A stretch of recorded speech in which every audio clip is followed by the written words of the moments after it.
Push-ups are a great upper body workout that you can do, and it can be modified to any and all fitness levels. If I come to the back of this bench, I can just angle myself slightly as I open my arms wider than my shoulders and I bring my chest down and up. If this feels like it's easy enough, then I can modify it and make it a little harder as I come into the front of the bench. Now my angle has increased, therefore more gravity is against me, so the push-up becomes harder. I can just choose to do them on the floor, going down and up, or once your level of fitness has increased, then you decline them by lifting your feet on the bench and going from there down and up, down and up. For the back of your arms, you can do dips.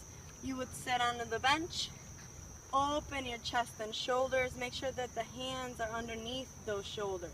From there, you would walk your feet forward slightly, get your booty right off it, and keep your back nice and close to the back of that bench. You're going to just slowly lower yourself down and bring yourself up.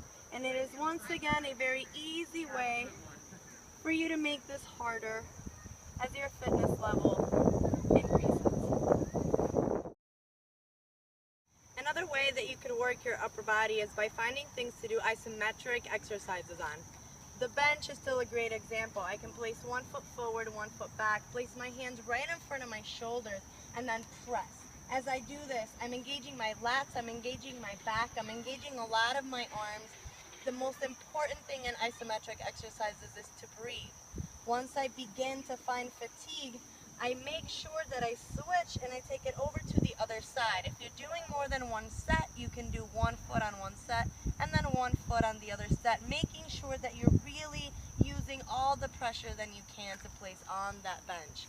Another one that you could do, if it's slotted like this, is you could come behind it, take your hands, shoulders back, come into a squatted position, making sure that your hips are nice and straight, making sure that your knees are over your ankles, bend your elbows slightly, pull the shoulders back, and then with all your might, pull on that bench. You will be using your triceps, your biceps, your forearms. You'll be increasing your fingertip strength as well as using your hamstrings to help keep you where you're at.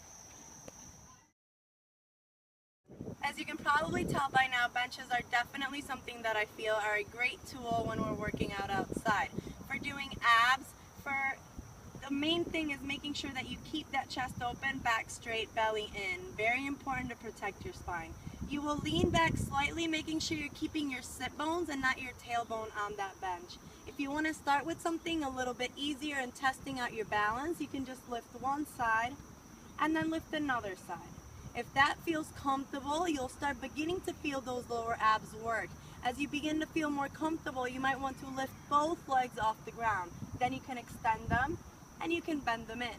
You can extend them, you can bend them in.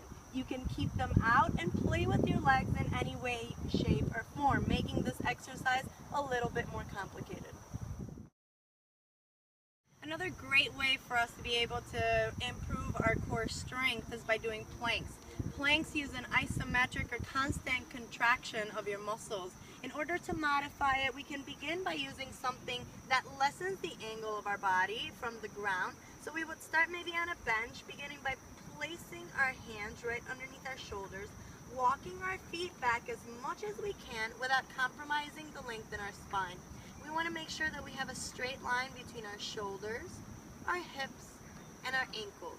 From there, we can make it a little harder by taking it all the way down to the ground. Once again, here the main thing is keeping that lower back nice and stable. We don't want to see it come up or dip down. Very important to keep the spine nice and straight. If plank is something that's already been in your workout routine for a while and you're trying to make it a little bit harder, you can always place your legs on the bench, place your hands underneath, and then have the angle of your body be increased.